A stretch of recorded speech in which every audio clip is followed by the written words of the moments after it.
اور فصیح و بلیغ عربی بولنے والے ہیں اور میں اجمی ہوں، تو میں ان کے سامنے کیسے کلام کروں گا؟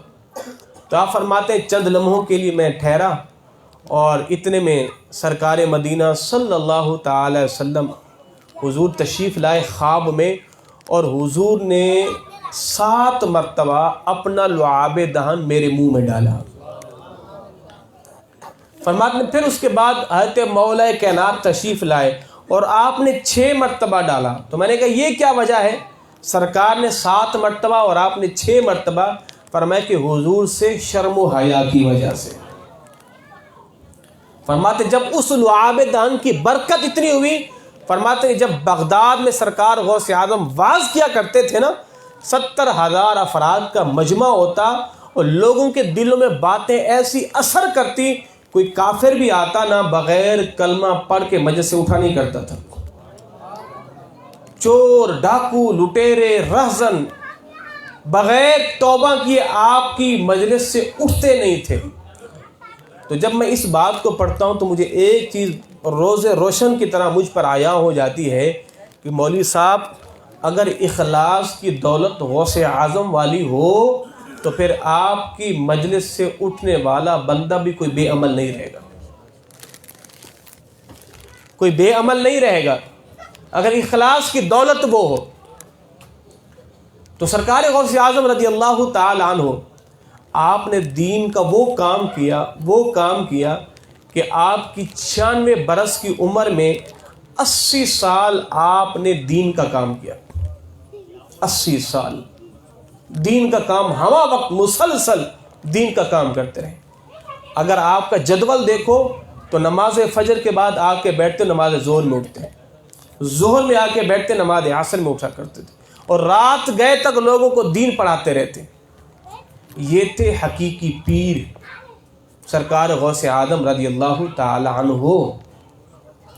مگر بد نصیبی کی بات یہ ہے، اگر آج اس معاشرے میں آپ چراغ بھی لے کے ڈھونڈنے چلے نا تو آپ کو پیر تو بہت ملیں گے، مگر پیر پلس عالم، متقی، پرہیزگار، حافظ، قاری، مفتی بہت مشکل سے ملیں گے۔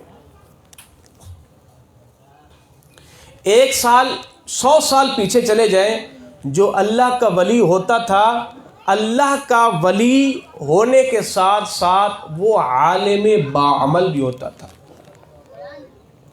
اگر ولی عالم نہیں ہوگا تو ولی بھی نہیں ہے۔ ولایت کے لیے علم کا ہونا ضروری ہے۔ شیطان پر ایک عالم اور ایک عابد، ایک عالم جو ہے وہ شیطان پر 1000 عابدوں سے بھاری ہے،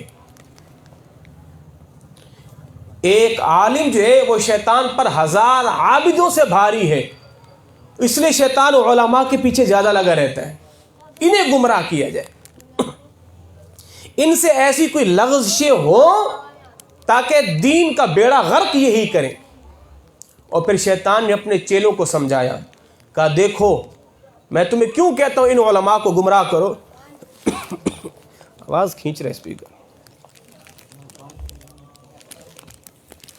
دروشی پڑھی اللہم صلی اللہ۔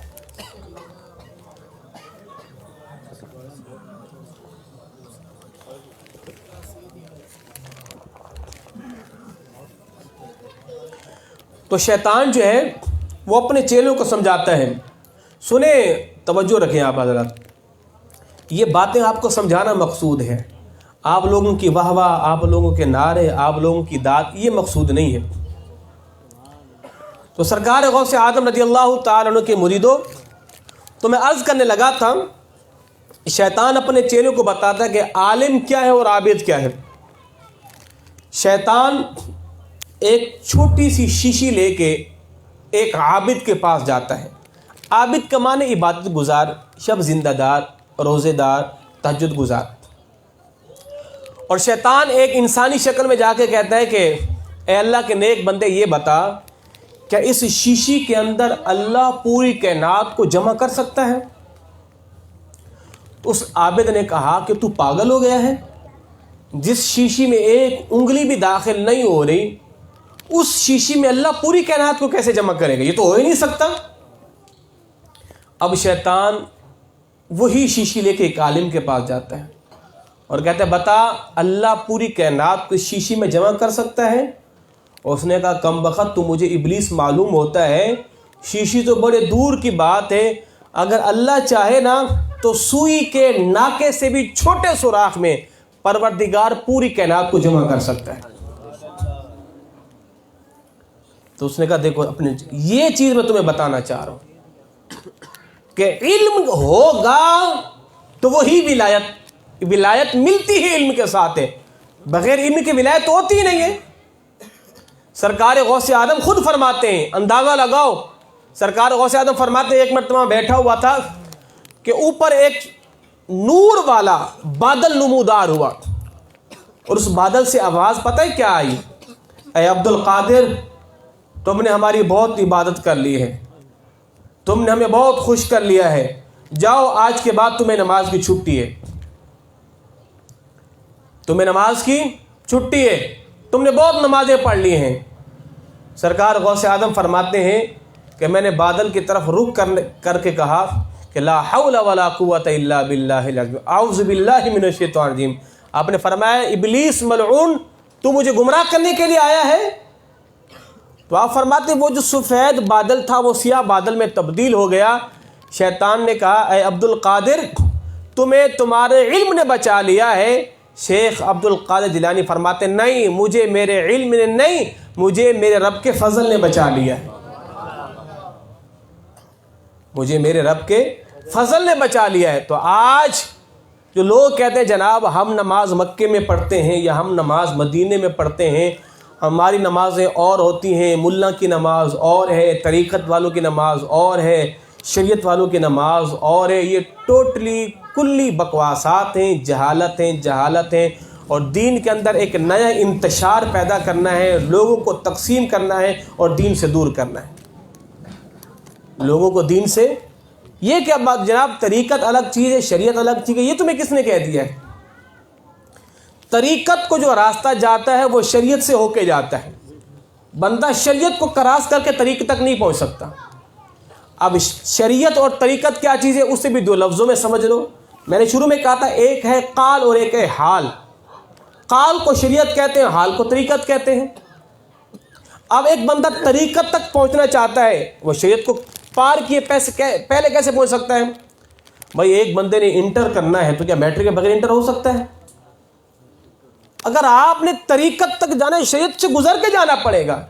مگر لوگوں نے ایک عجب انتشار پیدا کیا۔ اللہ اکبر پڑھ رہا تھا کشف المحجوب، حضور داتا گنج بخش علی حجویری رحمۃ اللہ تعالی فرماتے ہیں آج سے کم و بیش 1000 سال یا 1100 سال ہو گئے سرکار اپنا داتا گنج بخش علی حجویری کے وصال کو۔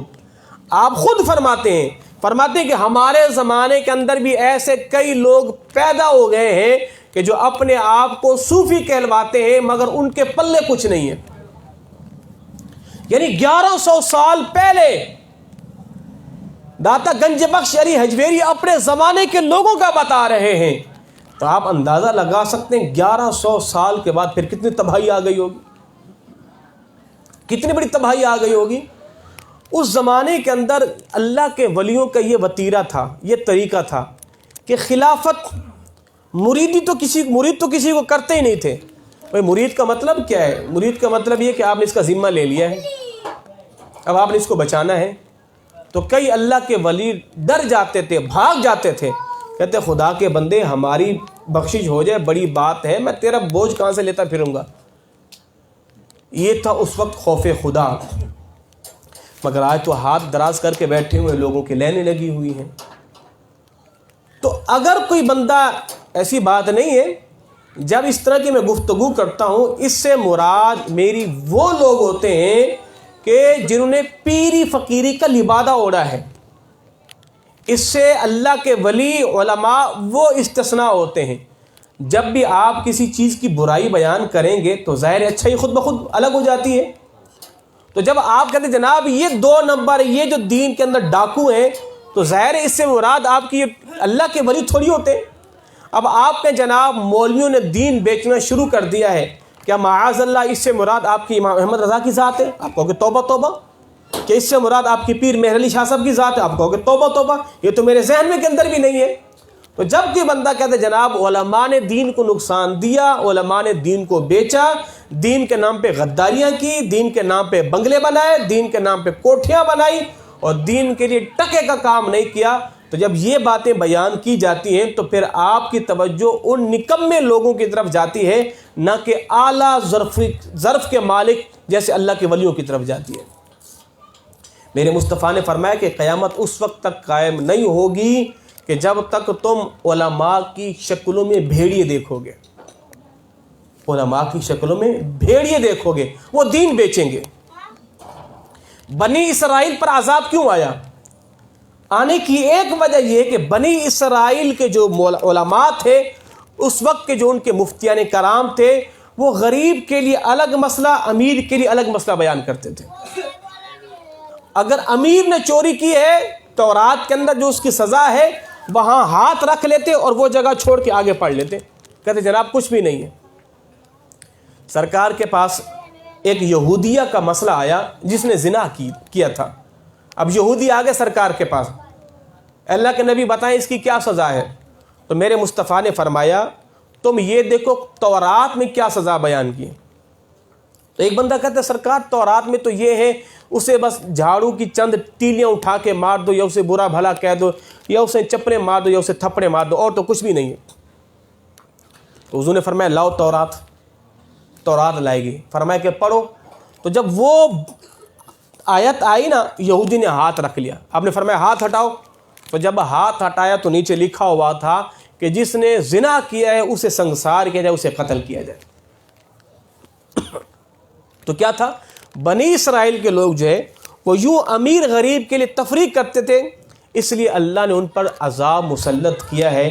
اللہ کی پناہ آج بھی وہ دور آ رہا ہے۔ پرسوں ترسوں میں نے بچوں کو، ہمارا سبق چل رہا تھا احادیث طیبہ کا مشکوٰۃ شریف کے اندر، حضور نے فرمایا ان قریب تم اپنے مابین ایسے علماء کو پاؤ گے، ایسے مولویوں کو پاؤ گے کہ وہ تمہیں ایسے ایسے مسئلے بیان کریں گے کہ وہ خود بھی گمراہ ہوں گے اور تمہیں بھی گمراہ کریں گے۔ اللہ اکبر۔ یعنی وہ ایسے مسائل بیان، ایک روایت میں تو یہ وہ ایسے مسئلے بیان کریں گے نہ تم نے سنا ہوگا نہ تمہارے آباء و اجداد نے سنا ہوگا۔ وہ زمانہ آنے والا ہے، یعنی وہ خود بھی گمراہ ہوں گے اور تمہیں بھی گمراہ کریں گے، اور قوم ہاتھ باندھ کے ان کے پیچھے کھڑی ہو جائے گی۔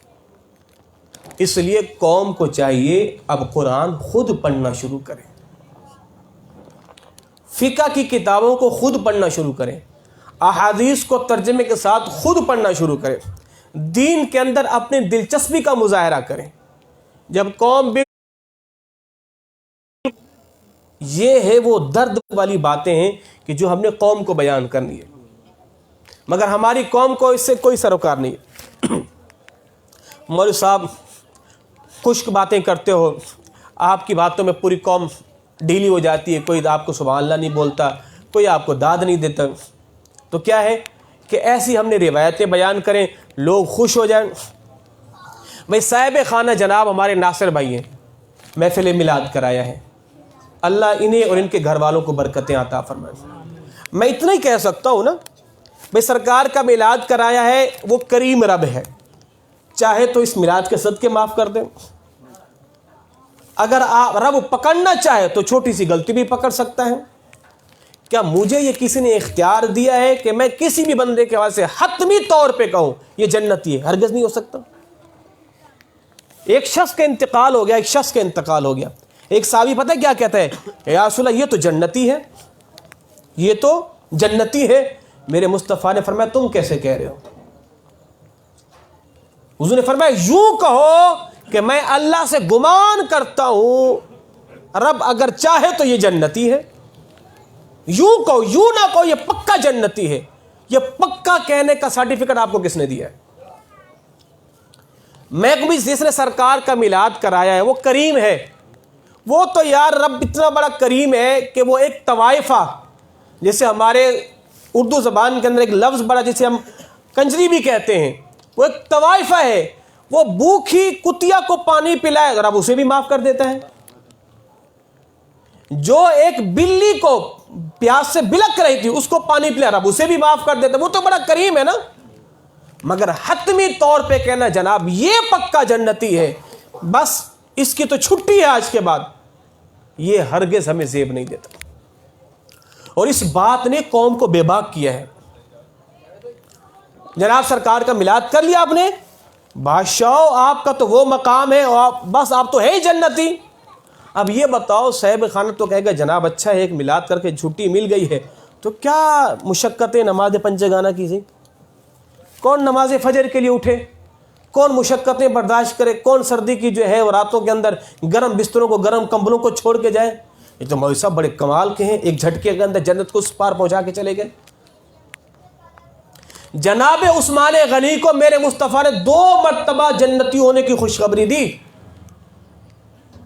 غزوہ تبوک کے موقع پہ جب حضرت عثمان غنی نے مال دیا نا، تو میرے مصطفیٰ کی گود میں جناب عثمان غنی نے درہم و دینار جب ڈالے نا، تو میرے مصطفیٰ ان درہم و دینار کو ایک ہاتھ سے یوں اٹھاتے ہیں، ایک ہاتھ سے یوں اٹھاتے ہیں، اور سرکار خوشی بھی، تو سرکار کے چہرے پہ تبسم بھی ہے. میرے مصطفیٰ نے پتہ کیا فرمایا؟ فرمایا عثمان آج کے بعد کوئی بھی عمل کرے نا، اللہ نے عثمان کی پکڑ کرنی ہی نہیں ہے. کیا اس عثمان نے ہاتھ پہ ہاتھ رکھ کے بیٹھ گئے؟ عثمان غنی نے بئر روما وہ کنواں خرید کر مسلمانوں کے لیے وقف کیا، مدینے کے مسلمانوں کے لیے. میرے مصطفیٰ نے فرمایا عثمان نے کنواں خرید کے دیا ہے، میں محمد اسے جنت کی خوشخبری دیتا ہوں. اللہ کے نبی کا فرمان اللہ ہی کا فرمان ہے. نبی تو رب کی اجازت سے کہتا ہے نا، ان هو الا وحی یوحی، نبی تو وہی کہتا ہے جو رب کی وحی ہوتی ہے. تو جس عثمان کو میرے مصطفیٰ نے 2 مرتبہ جنتی ہونے کی خوشخبری دی، پھر وہ عثمان تو ہاتھ پہ ہاتھ رکھ کے بیٹھ جاتے، چلو جی چھٹی اب تو معاذ اللہ ثم معاذ اللہ. 2 مرتبہ جنت مل گئی. اس کے بعد جناب عثمان غنی کی زندگی کا طرز عمل کیسا تھا؟ آپ قبرستان جا کے قبر پہ بیٹھ کے اتنا روتے، آپ کی گھنی داڑھی مبارک آپ کے آنسو سے تر ہو جاتی. میں نہیں سمجھتا آج تک ہم میں سے کوئی بندہ اتنا بھی رویا ہوگا کہ اس کی داڑھی، یہ گھنی داڑھی تر ہو گئی ہو آنسو سے. ہاں اکا دکا کبھی کسی کے آنسو بہہ پڑے تو بہہ پڑے. اتنا رونے کے بعد لوگ کہتے جناب اتنا کیوں رو رہے ہو؟ آپ نے 2 مرتبہ جنت خریدی ہے اور سرکار نے کہا ہے، پھر اتنا کیوں روتے ہو؟ آپ نے پتہ کیا ارشاد فرمایا؟ فرمایا ہاں مجھے میرے مصطفیٰ نے فرمایا ہے، اور سرکار کا مجھے وہ فرمان بھی یاد ہے، عثمان آخرت کی سیڑھیوں میں سے پہلی سیڑھی قبر ہے. ہاں جو بندہ قبر میں کامیاب ہو گیا وہ آگے بھی کامیاب ہو جائے گا. بس میں تو اس قبر کی تیاری کے لیے روتا ہوں، اور اس قبر کے عذاب سے ڈرتے ہوئے روتا ہوں کہ رب مجھے اس قبر میں کامیاب فرما دے. اب بتاؤ ہم کہاں کھڑے ہوئے؟ پلے ہمارے کچھ بھی نہیں ہیں، مگر ہمارے دعوے لوگوں کو شرما دیں. اگر ہم ایک نماز پڑھ لیں بے نمازی کو کچھ سمجھتے ہی نہیں. تو میرے بھائیوں اب آئیں عملی زندگی کی طرف. یہ رسمی زندگی ہم نے بہت گزار دی ہے، رسمی محافل بھی ہم نے بہت کر لی ہیں، رسمی بیان بھی ہم نے بہت سنا لیے ہیں. اب آئیں عملی زندگی کی طرف، اب عمل کی طرف آئیں.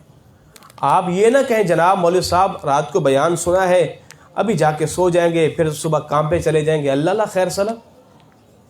کیا زندگی کا مقصد یہی ہے؟ ورنہ اللہ کی تسبیح بیان کرنے کے لیے اللہ کے فرشتے کافی نہیں تھے.